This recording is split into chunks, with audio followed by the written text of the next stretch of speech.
Nós estamos aqui por causa do testemunho, né? A Bíblia são relatos passados. O Velho Testamento e o Novo Testamento são relatos passados. Todos que estão escritos na Bíblia já passaram. Como um dia nós também vamos passar. Mas nós lemos aqui, às vezes nós estamos pregando sobre homens e mulheres que serviram ao Senhor no período em que viveram nessa terra, e nós usamos o nome deles dentro da Bíblia como base para nós pregar, né? Mas tudo isso é testemunho. Testemunho de Deus sobre a vida deles, naquele período em que eles andaram com retidão diante dos olhos santos do Senhor. E nós temos que entender que às vezes uma luta, uma prova que Deus permite vir sobre as nossas vidas, não é para matar nós. Aleluia. Deus é pai e nós é filho. Então Deus sabe como tratar teus filhos. Tem situação que vem que às vezes a gente é culpado. Tem situação que vem que é Deus protestando nossa fé. Tem situação que vem que é para nós descer na presença de Deus, para adquirir maturidade espiritual ou para ter experiências espirituais com Deus diante daquilo que Deus tem para realizar na nossa vida. Para o sonho, Aleluia! às vezes acontecer na minha e na tua vida, ele tem que quebrar o vaso. Enquanto nós, tudo está dando certo para nós, e o nosso eu querendo, muitas vezes, ele quer tomar a frente de tudo, não tem como Deus então agir no sobrenatural conosco.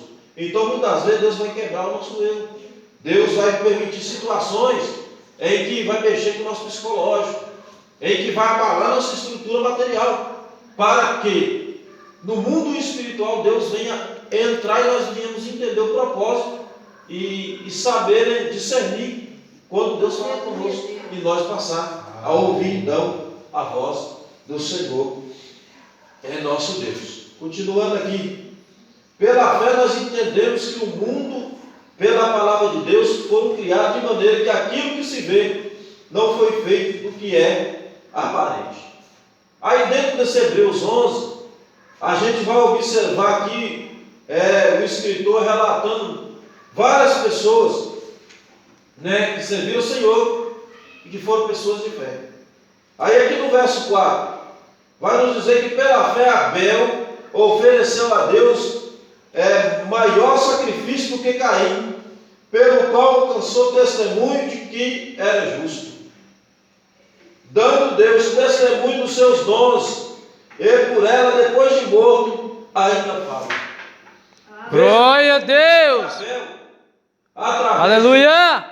de uma oferta apresentada a Deus, um sacrifício em retidão apresentada a Deus, ele alcançou testemunho de que era justo.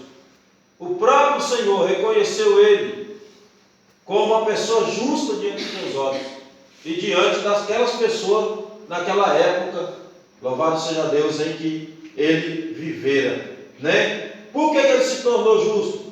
Ele dedicou-se a obedecer a Deus. Veja em Provérbio 15, no seu verso 8, que nos diz: o sacrifício dos ímpios é abominável ao Senhor, mas a oração dos retos é o seu contentamento. Glória a Deus. Então veja que se a pessoa apresentar um sacrifício a Deus de qualquer maneira, em vez de ser bênção, vai se tornar abominação. Porque muitas das vezes, amados, o mundo aí fora, a pessoa que... Glória a Deus! É um dos povos que mais vem falando no nome de Deus.